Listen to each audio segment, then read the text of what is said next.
makes a difference to someone, even just one person. And you know what? I know it's far more than just one.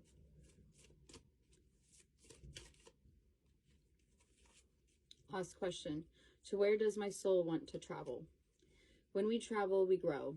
We open up our little worlds to more adventure, thrills, patience, understanding, trust, and oneness. Our hearts and minds expand and our desires are satisfied. Where is your soul calling you to visit?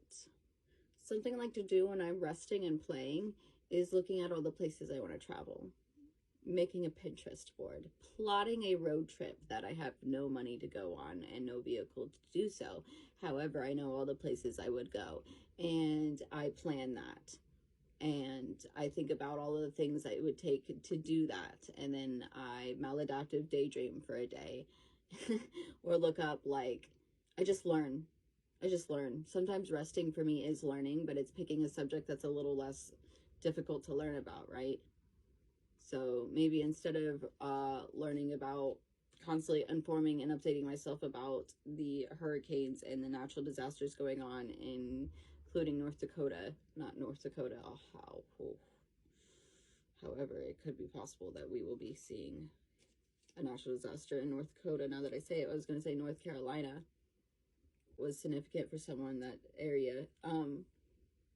It's taking a break from feeding my mind all of the tragic things that are happening and feeding my mind something really good. This is going into that balance thing, right? So feeding my mind, and I'm specifically interested in the way that this hurricane is going to affect the ground in the mountains and all the minerals that are in that area, and how America is greedy for more resources, and I think they would do anything to wipe out people in order to get those resources. Like what happens with war and oil, okay? Everything is money motivated. I don't want to get too much into conspiracy, but we already know they manipulate the weather. They've been like, they've admitted that. And on top of that, we already know that the way that we consume and the way of the mass production of crap has created global warming. So we already know that there's going to be very, very destructive consequences for how destructive capitalism has, had an effect on our environment.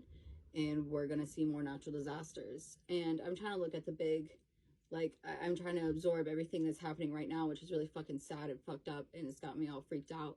But also, like, everything that's going to happen years later, like rebuilding, but also, like, what is going to happen to the land after so much water has washed away the topsoil, like looking into those things. And so then I start wanting to learn about minerals and what other minerals are in other places. And now I want to go visit this cave full of amethyst. So now I'm going to spend the rest of the day learning about amethyst caves, but now I'm wondering what other like gem caves are there and where are they. And now I want to learn about the culture in that area, and now I want to learn about like how much are motels in that area.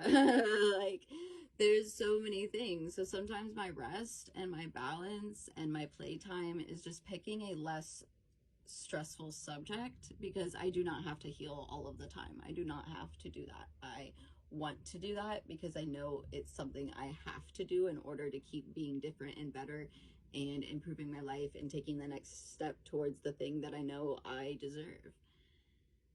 And part of something I deserve is equal balance, is rest, is play, is enjoying all of the things I want to enjoy versus the things that I feel like morally obligated to know about. Sometimes the things I know about or learn about aren't even things that, like, it's so overwhelming for me. I just know too much to not keep myself informed.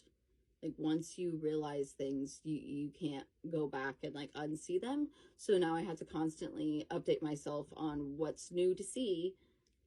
And sometimes I'm tired of seeing it. I want to see something different. So that means rest and play, right?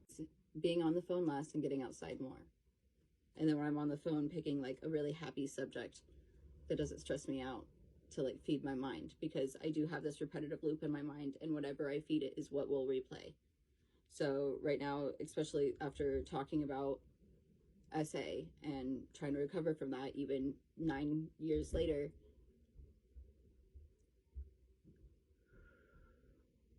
I gotta go. Much love for things.